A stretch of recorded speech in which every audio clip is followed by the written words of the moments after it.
Okay, I think we are live. So welcome everybody to the security working group, the Node.js security working group. Before I start, does anybody have any announcement? I don't think so, right? So today we have a new face here. Greg, do you like to introduce yourself? Yep. Hi, I'm Greg. I've been working with Node.js for like around 6 years now. I work at Nearform, and yeah, I've actually heard about the work group from Rafael, who mentioned that we are looking for some new faces to contribute. So here I am. Nice to meet you. Awesome. Welcome to you. Sorry? I said welcome. Oh, yeah, sure. Welcome.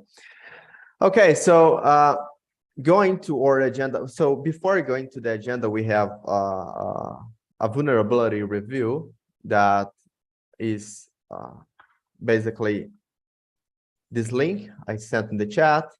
We go to our new way of assess vulnerability, public vulnerabilities. And as you can see in the list of the issues, we have assessed most of them. There are just two missing, the NPM one. But I believe that we are, I think Darcy is doing a research and looks like this is a false positive. So still need to take a look in the last sentence he sent.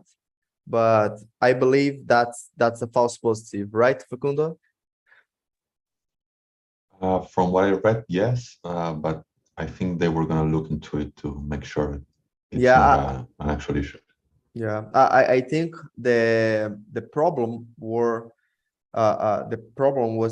because they submitted the CVE telling that affects every NPM version before NPM 7, but it was wrong. Just the description was wrong. So the script took it and assumed that that's true. So yeah, that makes sense. But I will wait for a couple hours just to see if Michael will answer. Otherwise, I will just put the flag does not affect Node.js. And in that case, we need to, well, either the NPM team needs to report that, yeah, the issue is incorrectly, has the incorrect version number, or we need to do that. I don't know if there's a responsibility there for us or for them, but it needs to be done at some point. Yeah, it's their responsibility, but we can help. Okay, so there's just I just would like to give update to everybody in the group.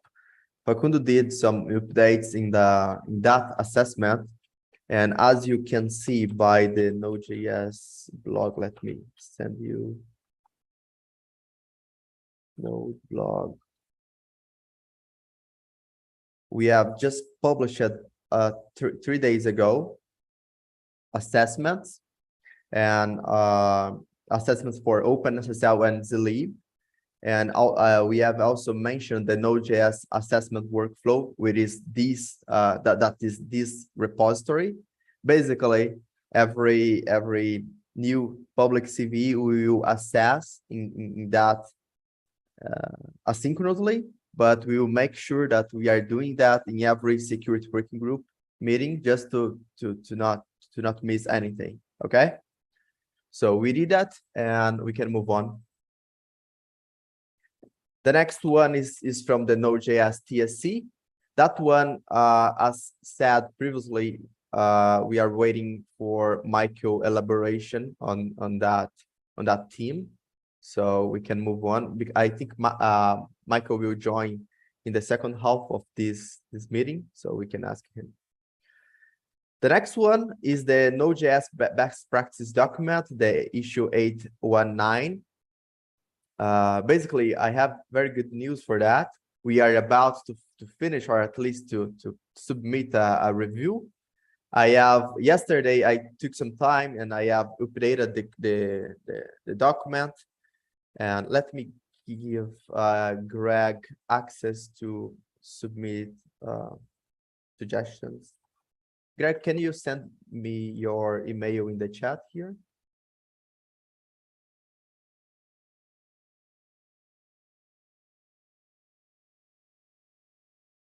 Okay. Done.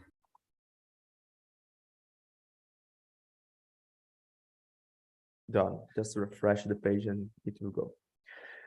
Basically, I have updated that document to match accord the things that we have discussed previously. So I have sorted the threat list.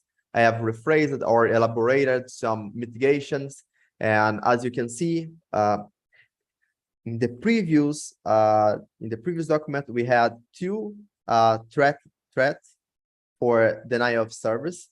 The one were denial of service of HTTP, and the other one is denial of service using events. But I realized they are the same, because even using events, you can it can work in a server side, in a HTTP server, so it works the same. So I just merged and included the example. So and also Yagis, I don't know how to pronounce his name. He wrote about the time-based attacks. You can look to the one of the last items. Just one thing that we need to coordinate right now is he included the name, he added the name time-based attacks, but I think it's too generic for the attack or for the threat he's willing to guard against using the crypto time safe equal. So I think we need to figure out a better name. He suggested timing attacks, which is good at my point of view, but I still think that's too generic. What do you guys think? So to make sure I understand Okay. how this applies to Node.js. Yep. This talks about authentication using email and password, right? Yes. On which part of Node, or which component of Node do you use? So as far as I understand, basically this is a generic attack, not specifically to Node.js, but you can mitigate it using Node.js crypto time safe equal to compare the values. But I mean, the explanation was basically when you have an authentication server, you receive a user and password, and you retrieve the user from the database, and then you compare the password. You can be, how can I say that? I think you can guess the length, no? Based on the time response. Yes, exactly. You can guess the length of the password based on the time response. For instance, I have sent 123 as a password, and then it answered fast. Or let's say I have sent 123 until 100, and then are you cutting or are you slicing the password, and are you compare the time frame? I mean, that's too rare. I think it's very difficult to guess the length of the password, because there are many variables actually, like network and latency and so on. But we have a tool for that. Yeah, okay, makes sense. I was wondering, so this would be if you're implementing the authentication as part of your Node application, right, as a developer? Yes. Okay, yeah, exactly. then maybe I would just clarify that somewhere at the top. Like if you're implementing authentication inside your Node.js application, then you might be vulnerable to this. And then the mitigation is to use that crypto time safe equal method. But yeah, otherwise I agree, it looks good. Okay, yeah, the mitigation is basically using crypto dot timing safe equal, and this function is basically uses a constant time algorithm, which means that regardless of the length of the password, it should return like 001. So Yeah, makes sense. what about the name? Changing to timing attacks is enough, or too generic too? I don't know. I Let me think it's look up the CWE. most of the time when I hear about this is about timing attacks. So seems okay to me. But And the generic name is actually, I think, applicable because, you know, this doesn't have to be about the DBMS. It also could affect other places, right? So Yeah, the I mitigation think we have to effect. use the generic name here. Yeah, in that sense, I think might make sense to use a generic name. I just want to make sure that to not use a generic name in any other thread, because if we do, we need to be more to elaborate more in the mitigation, because for each level you have a different mitigation. But yeah, I will rename to timing attacks. Okay. Could we add to the title information exposure through timing attacks? Because that's what's happening, right? Yeah. Cool. In mitigation, I don't know if we maybe want to also add, because most of the time I don't think this is a good practice to implement this yourself. Like I don't know, in security in general, if people are implementing verifications themselves, I start to worry.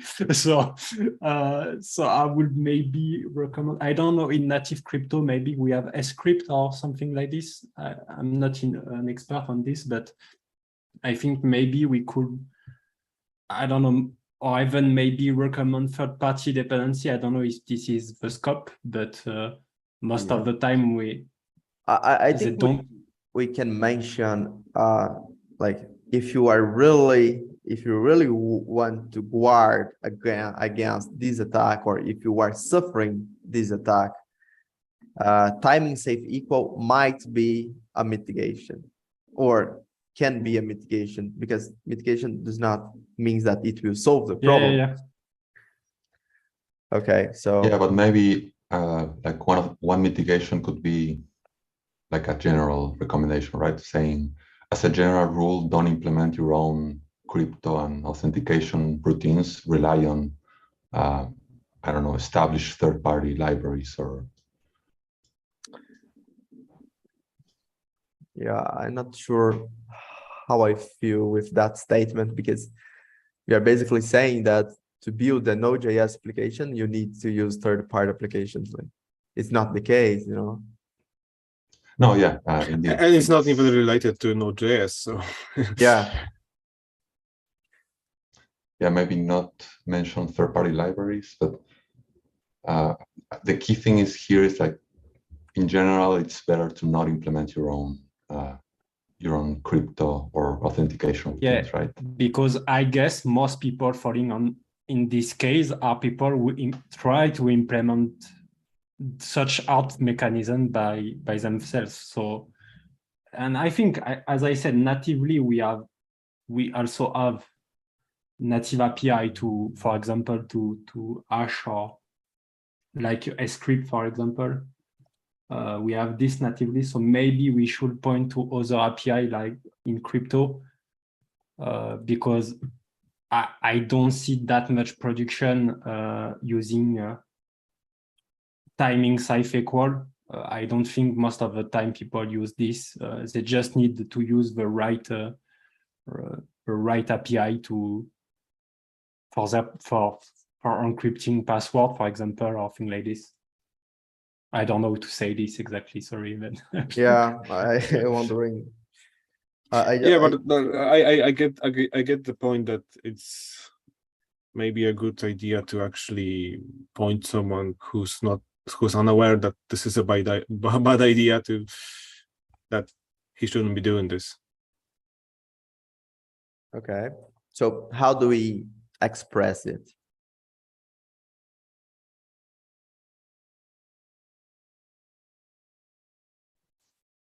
We will need an example of a library that does this. Yeah, the problem with recommending a third-party library is that, well, we just said about malicious third-party modules. We can follow the same rule. Yeah, true. I Yep. just sent the link. I think we also can recommend to use a crypto script. Okay. If they need to I don't know if they need to handle, for example, a password, I think it will be a better practice to use a script and not create their own thing with timing safe equal. I think it seems. Sorry, what this function does is This- how is it different from the timestamp equal? This basically generate a key for given password.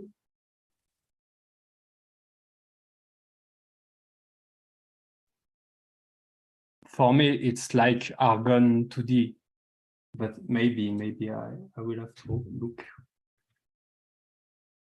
Timing safe equal. Yeah, because for me, timing safe equal is just to compare two value. Are we okay with this? But in a safe. Yeah, but this is to prevent the information exposure through timing-based attacks. That one, the script, is like different from timing-based attacks. I mean, it's a mitigation, but for a different kind of attack, right? Or I'm missing something. Yeah, but my point is, if we use the password example, most people, I mean, people don't need timing safe equal for this for me. So it's a bit weird for me that. Okay. That makes sense. They can use a different API, and your suggestion is the script, right? At least this is one of the solution. Okay, can so use there is very good third-party dependencies that do the same job, for example, like Argon 2D, but internally at Node, we can use crypto script to do the same job. I think I'm not, as I said, I'm not an expert with crypto, but for micro-operation, this is, yeah. For passwords comparison, you can use the script. Oh, it's not script. What's the name? Yes, script. I just wrote it incorrectly. Script.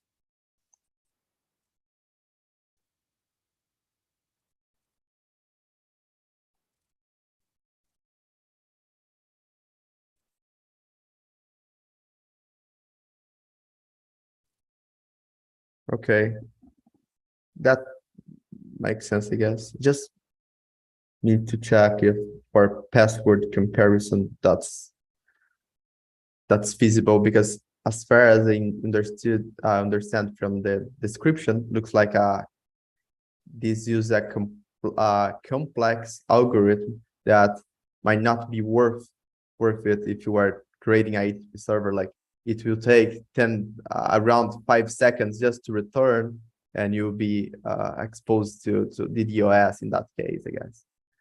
But yeah, okay, never mind. Let's keep going. And the other one that Yagis did is the, okay, Michael is around.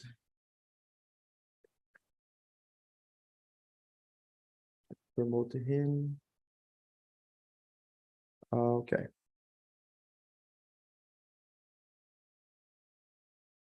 Okay, here we go. Hello, Michael. Hi, thanks. The other one Yagis did was the memory access violation. basically, I never saw this attack, but I saw that we have a mitigation for that. So basically, it is valid. But when you run any background process, or at least any process that in a shared machine, other process can use that heap memory for something else. Like, I'm not sure how it works, because most of the systems, I think it will throw a memory access violation, but depending of the privilege you run the user, you can have access to the memory of a program. So you can intercept, for instance, let's say that you store a password in a variable and it stays in the heap. If you have privileges, if you are running with a privileged user, you can intercept that memory and guess the memory address, and then you can find eventually that bytes and convert to a string. And to run that, the V8 exposes secure heap, so you can basically tell to the application where n is allocated, like the maximum byte size. And the other recommendation, the other mitigation, is do not run your application, your production app in a shared machine. Basically, pretty simple. So the rest is the same. I just sorted and I elaborated some statements, refactored, and that's all. I am about to create the pull request. We are just discussing about the best place to do it, because apparently the Node.js guides is deprecated and will be moved to the node.js.dev in the /learn. But the thing is that this document is not a learn, it's not a tutorial, it's just a reference, it's a guide. So we are discussing it. But I think we are good. What do you guys think about that document? It's ready to a final review, right? Sorry, since I I think came it's in late, really- is that the best practices document? Or? Yes, that's the best practice one. I think it's kind of ready for review, and then we can discuss later on where it's going to be located. But at least we can start the reviewing process, so we can win some time in between. Yeah, there's just one thing missing, is the one from ZB about why disabling post install. I think we can for now skip that part, and then he create a pull request just to update, because the content inside supply chain attacks is very concise, very helpful, I guess. All right. So any other comment, idea?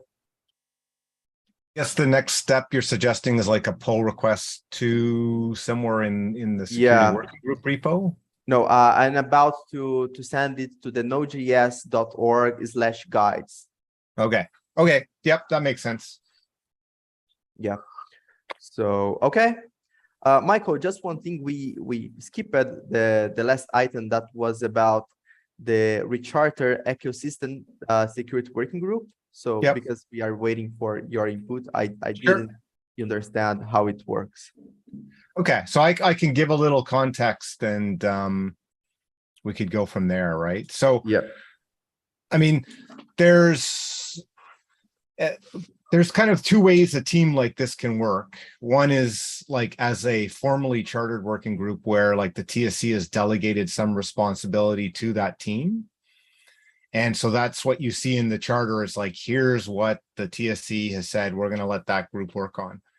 The other way is more of just an informal team where we're a team of interested people working together, but there hasn't been any responsibility kind of delegated away.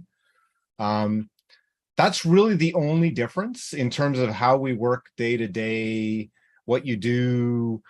I guess like maybe I should say one other difference is like if you've formally been delegated some responsibility, then we probably need to be a little bit more careful and have better governance of, what does it mean to join the team?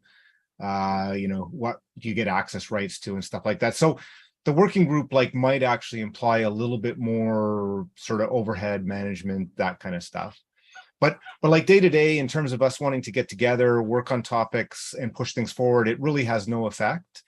And the typical approach is, if somebody wants to start an initiative, you don't go directly to a working group. You get together, you work on an area for a while.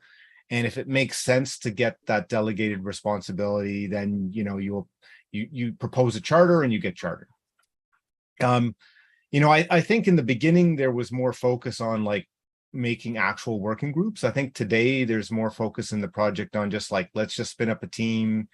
Really, I haven't seen much real difference. There's a few like the release working group, which actually works sort of on its own and has some responsibility chartered.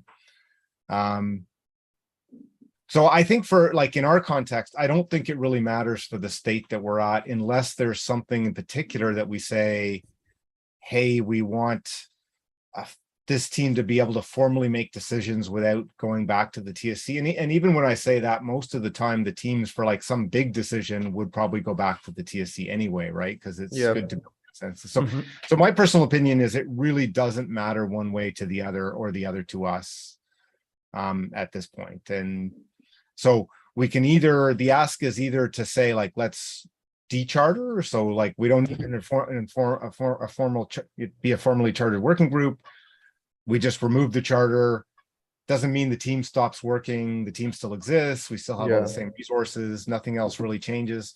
Or to adjust the charter, because if we look at what's in there, some of the sort of scope, I think if we looked at it, no longer really exists. So let me see if I can pull that. I see the problem with using it as charter is that it will restrict access to the community. Like we will be more restrictive to new joiners or to new people to join eventually to the working group and help. And right now, most of our initiatives is publicly, and we need the feedback from the community. So being open, very open actually, is way better in my opinion so far. So yeah, and also we are driving internally at Miraform some initiatives to bring more people to the Node.js working group, to be more active in any other working group. So security might be just one of them. Right. Yeah. And I think I just posted the link to where the current, like that charter doesn't really make sense anymore, because like it was the ecosystem security working group was kind of formed back around the time when the Node security platform data set was contributed to the foundation. And so it was kind of the group that was chartered to manage that. And that obviously, we discontinued that effort quite a while ago and is not relevant. So the easiest thing is to just, basically respond to that issue. Yeah, we don't need, we're going to continue to work as a team, but we don't need to be a formal working group. Dechartering is fine in our opinion, right? Yeah, that makes sense. So I don't think I have permissions to drop that item from the agenda. So if you can do that and give like just feedback what we discussed in that issue would be awesome. Right. So this is the one which is issue 1081 in the TSC repo. Yeah. I will just let me share, and I will basically say, we discussed today in the security work group team meeting, consensus was that for the current work, we don't need a formally chartered team. The team our understanding that we can continue same way we have repo team, etc. If the topic is chartered in that context, we are okay with Chartering, dechartering. Does that all sound reasonable to everybody? Yeah. Yes. Seem good. Okay, I will Mhm. comment then, put that comment and I can remove it from the agenda in terms of it should be that's interesting. Okay, so you couldn't remove that from our agenda. Yeah. Okay, Mhm.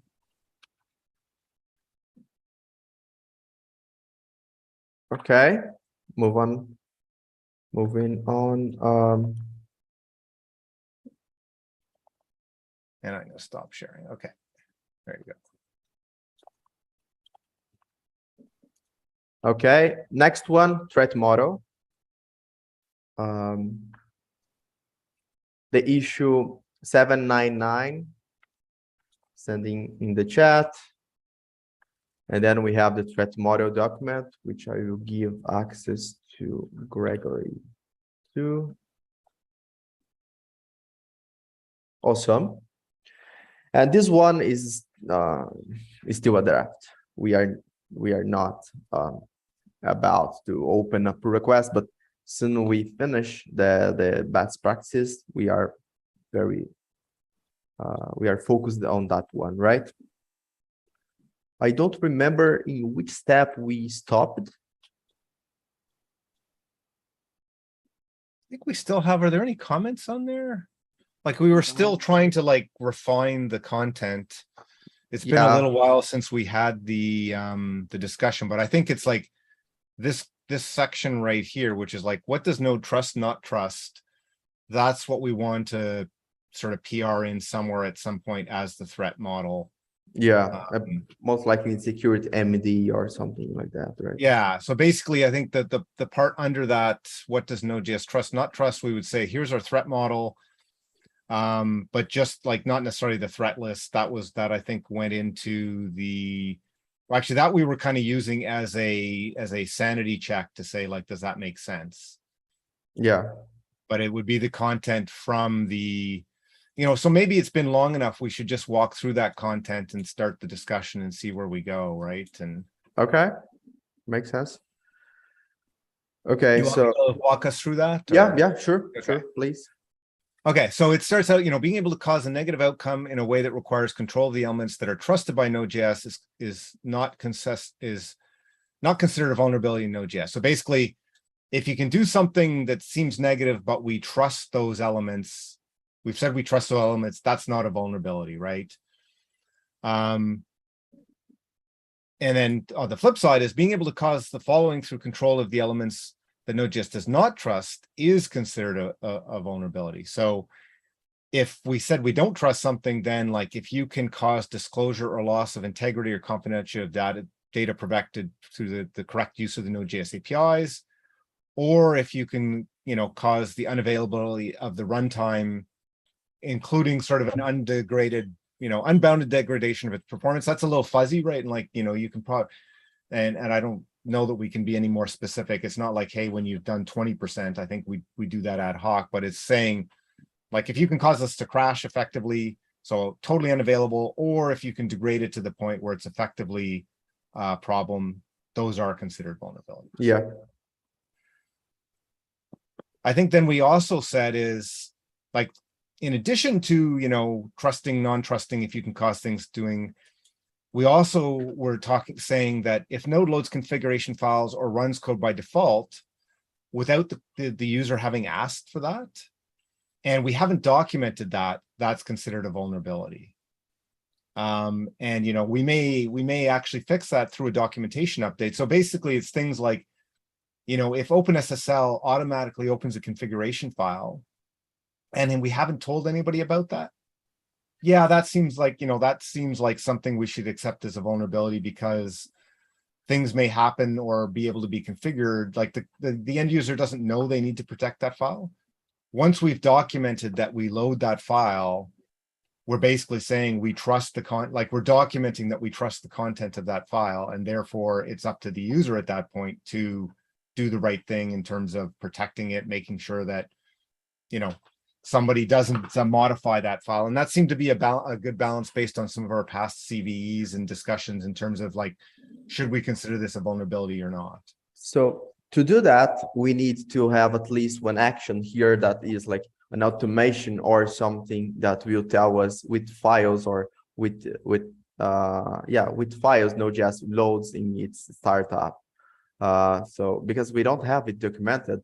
So I was working on a S-trace script that will basically every time that we update, let's say a upstream OpenSSL, for instance, we add a label. This label trigger this automation. This automation just say, okay, Node.js with that pull request loads this resource. Do you accept it or not? And then you update our list. That's my plan.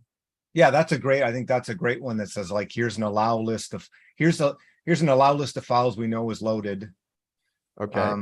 We might want to think about like, is that potentially is different on different platforms, but starting with one is a great start. Like, because like you said, today we don't know at all whether we've documented them all. And in fact, we probably haven't documented some, but like this gives us a reason, like this is like, well, why are we doing all these things? Well, because we've agreed that this is a vulnerability if we haven't documented it. Okay, before publishing this statement, we need to, I'm not sure. I think it's a prereq.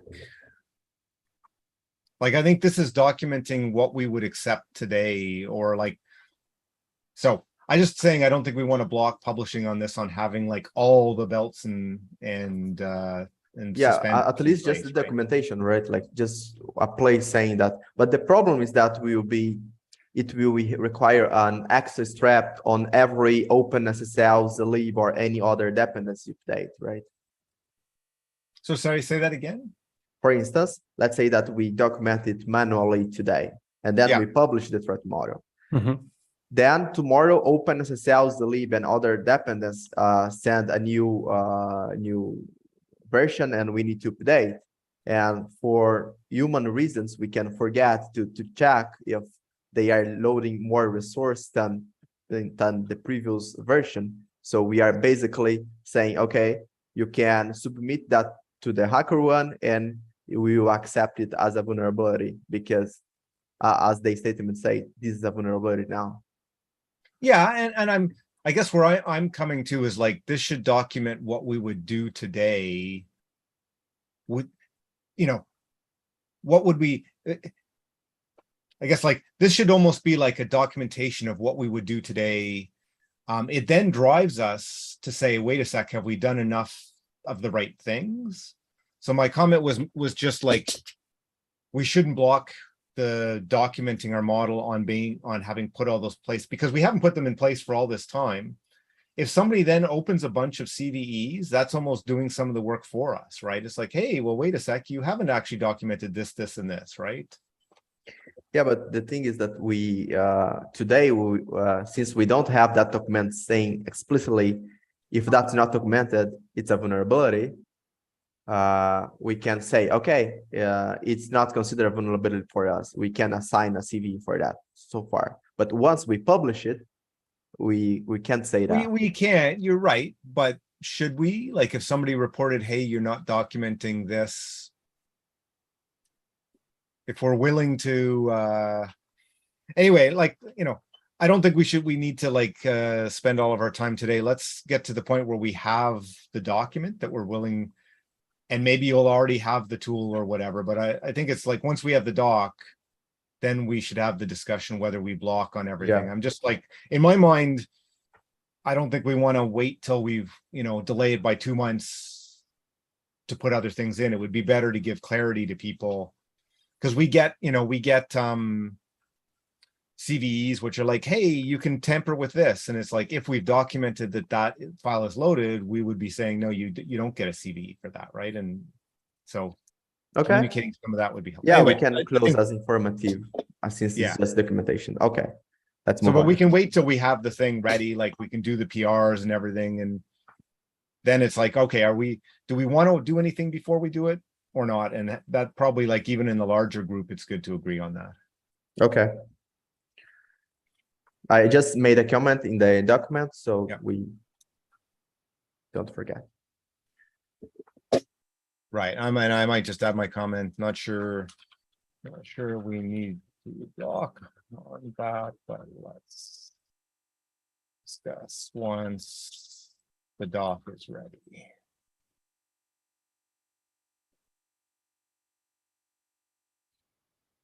Okay. Good. So so that's the one.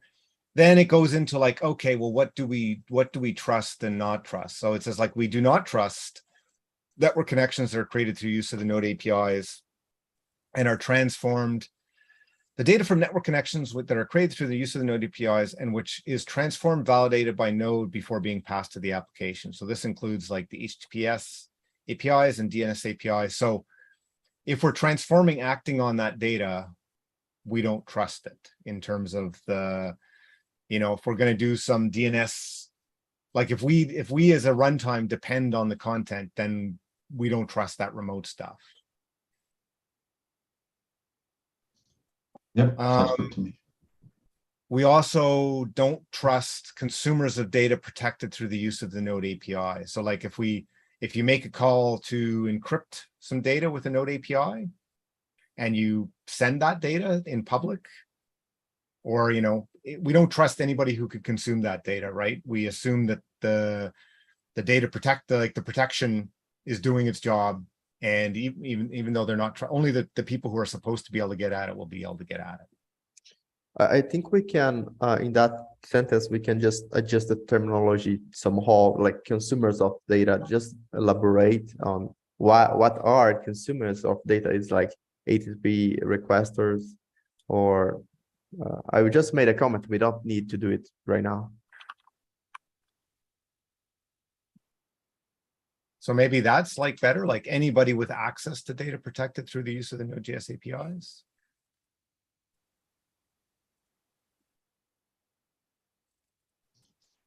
I think the previous wording was fine. I would just add like the example you just mentioned about encrypting data and having that data being read by someone else as a separate sentence.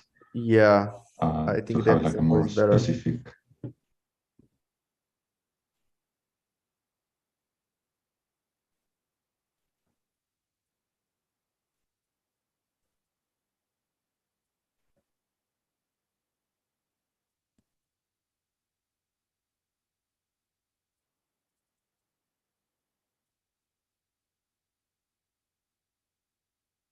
For example,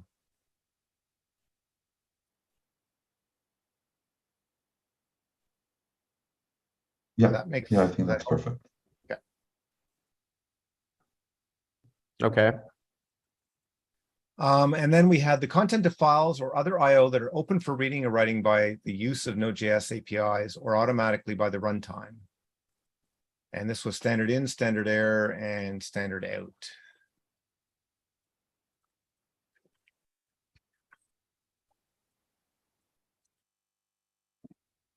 Okay, so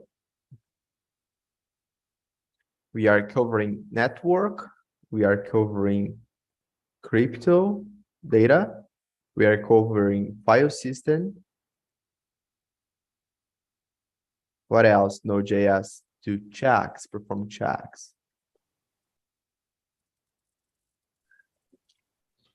Doesn't the third item kind of contradicts the fact Yeah, I'm that trying to we remember the trust... context of that one. And yeah, so for example, if the file has some JavaScript code and then we run that JavaScript code, below we actually say on item 3 of the second paragraph that we trust like arbitrary code that No, run. actually, I think that is like different because it's the content of the file. For instance, if I open, I use fs create read string and I open a JavaScript file, this file won't be executed. Like the content of this file won't be interpreted as a JavaScript code. It's just a string. But then I wouldn't say that we trust the content of the file. I would say that we trust that the act of opening the file or doing whatever with the file doesn't cause any issues, but I guess we're saying know, we yeah. don't trust the Yeah, content. of we the file. don't trust the content of the files. So we don't execute it, you know? but Yeah, there's some subtlety there that we're not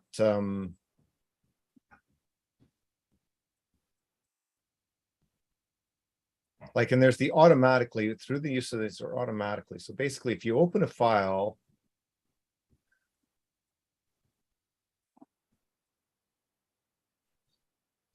so if you basically say, hey, I want to open this file through the FS.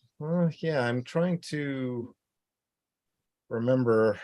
Is there a history here? Yeah, I can't remember. It's basically when you open a file using the FS module, we guarantee that this file won't be executed as a runtime.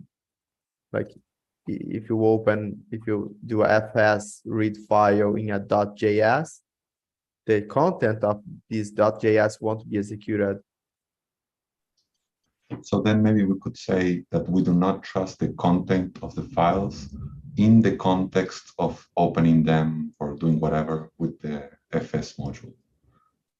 I think Because then we can grab that, we could grab that content of that file and do and execute it.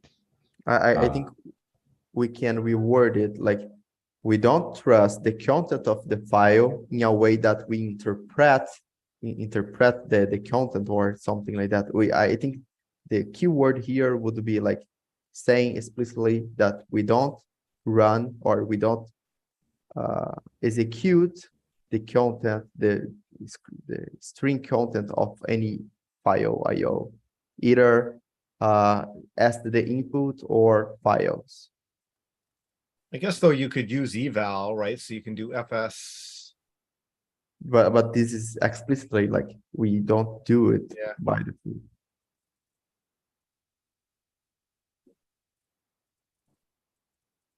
Anyway, I think we just need to reword. I think we know that. Yeah, we need to find the right wording for that. So let But me what would the make a wording comment be? here. I think we want to finalize it with a good wording in 10 minutes, so we can. Sure, just yeah. make a So yeah, comment. adding a comment like that one we need to figure out. We can look at the history and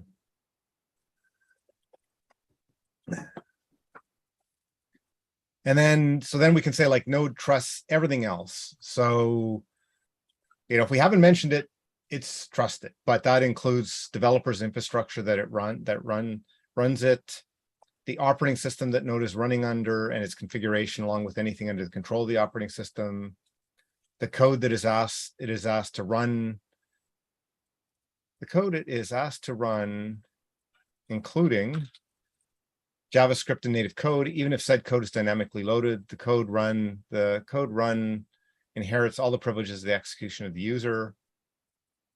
Inputs provided to it by the code it is asked to run.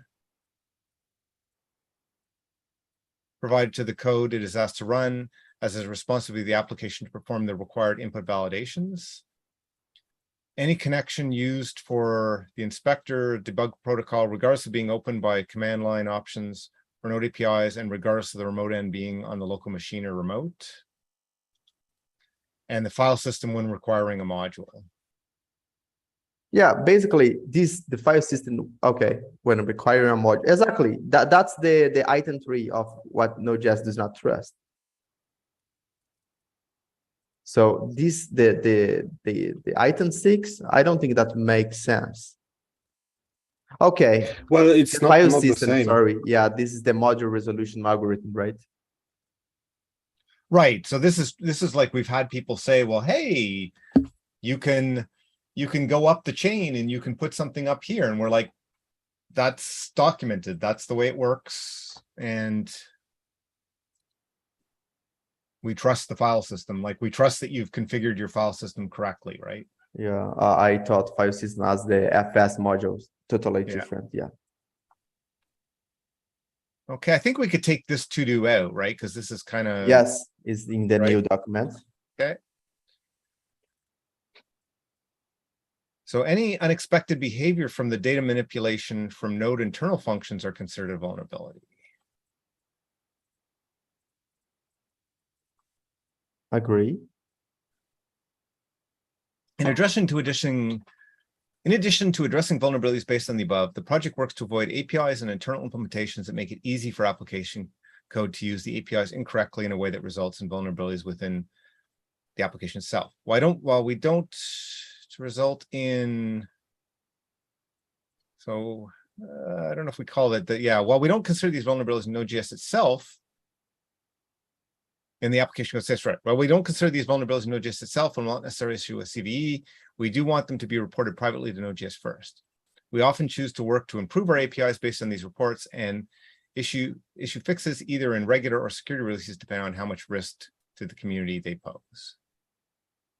So that's kind of saying like, hey, you can report things in the applications that result in the applications. We don't necessarily say they're a vulnerability in Node that we need to fix. But in fact, we still are concerned about these. Please report them in private. Often we fix them, but we're not committing to issue vulnerabilities for all those kinds of things or consider them vulnerabilities. So yeah, and then we have the threat list. And I think this is very relevant. I mean, we are showing the mitigations for those threats, but I still think that we need to include like at least just those 3 threats to that to the final content, just to elaborate some examples. For instance, on controlled search path element. This is not a vulnerability in Node.js, but might be in another language. So we need to be clear in that statement, right? Okay, so maybe like some examples. We may, yeah, I could see us pulling this into a different document. Like, I don't know whether like if we put this in the security.md, does it belong there? But like a reference to it, like some examples of applying this threat model include, right? Because we may want to expand that list, and at some point, I think it might belong somewhere else. But having a reference to it, like you said, like along with the best practices, that is good to have somewhere. Yeah. So we've said like malicious third-party modules. We basically would say, well, code is trusted by Node.js, so therefore any scenario that requires malicious third-party module cannot result in a Node.js vulnerability. Yeah. Prototype pollution attacks. Node.js trusts the input provided by the application. It's up to the application to sanitize appropriately. Therefore, any scenario that requires control over user input is not considered a vulnerability. This we can probably delete. I just pointed out that like we have said that's a vulnerability, but I don't think that we necessarily need to continue that. I just put that as a sanity check in terms of like, you know, in one of the HackerOne issues, we did say that was a vulnerability. And if we did, we would have to figure out, if we want to do that, we'd have to figure out like, how do we integrate that into our threat model above? Okay. Yeah, I agree. But the question is like, do we think we should integrate that somehow, or are we happy to have it so that it's excluded, right? I think just the sentence, that the above sentence should be right. Okay, we can delete that. I'm happy to delete that. I just wanted to.